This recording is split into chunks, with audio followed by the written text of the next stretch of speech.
pada hari ini 3 Disember 2025 bersama Ketua Polis Kuala Lumpur Datuk Fadil Marsus menegaskan tiada isu salah guna kuasa dan suspek ditahan lebih 24 jam dalam serbuan ke atas sebuah kelab kesihatan yang disyaki menjalankan kegiatan songsang di Jalan Raja Laut di Kuala Lumpur 28 November lalu.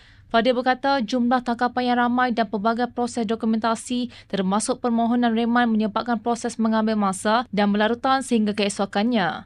Jelas beliau, serbuan dan penahanan 208 individu dibuat pada jam 8 malam 28 November dan semua tahanan diproses di lokasi sebelum dibawa ke Ibu Pejabat Polis Daerah Dan Wangi serta Ibu Pejabat Polis Kontijen Kuala Lumpur untuk tindakan susulan. Mengulas dakwaan wujudnya layanan 2 darjat terhadap individu yang ditahan dalam operasi itu, Fadil berkata semua tangkapan diproses mengikut kategori kesalahan masing-masing dan tiada layanan berbeza diberikan kepada mana-mana individu.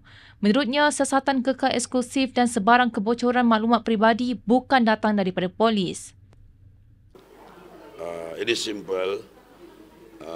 Saya sharekanlah saya sharekan pada petang ini. Tangkapan tu kita serbu pada 8 jam 8 malam dan kita proses tangkapan seramai itu di tempat kejadian dan kita bawa balik ke IPD, ke IPK dan kita proses seterusnya. Laporan dibuat sehingga ke 12.30 hari esoknya. Lepas pukul 12.30 hari lengkap semua sekali. Pukul 1 macam tu, pukul 1.30 hari kita bawa kepada penyiasatan secara komprehensif dan permohonan reman melalui sistem dibuat pada pukul 1.30 tengah hari itu. It takes 3.5 hours to key in all the permohonan melalui sistem. See? So in detail, I would like to share this. Pukul 1.30 sehingga pukul 3.30 permohonan tu dibuat dan bila kita key in semua sekali, kita buat permohonan reman depan magistrate pukul 6 petang. 6 petang maknanya kalau dalam kira 24 jam kita still have balance 2 hours. But bila permohonan dibuat 6 petang melibatkan sejumlah tangkapan yang ramai, lawyer pun ada 14 orang. So, pada proses ongoing, it takes 3.5 hours. Sehingga malam, barulah selesai reman. Dan bila tidak dapat reman, kita tak boleh lepaskan macam tu. We have to do the profiling. Kita kena panggil penjamin datang. Bila penjamin datang, it takes more time untuk penjamin datang, untuk kita lepaskan mereka dalam jaminan polis. This is what was happened. Reman. So, apa komen Datuk mengenai perkara ini? Tak ada. There is no double standard. We treat all the same. Macam tu tidak ada. Benda ni tidak akan berlaku.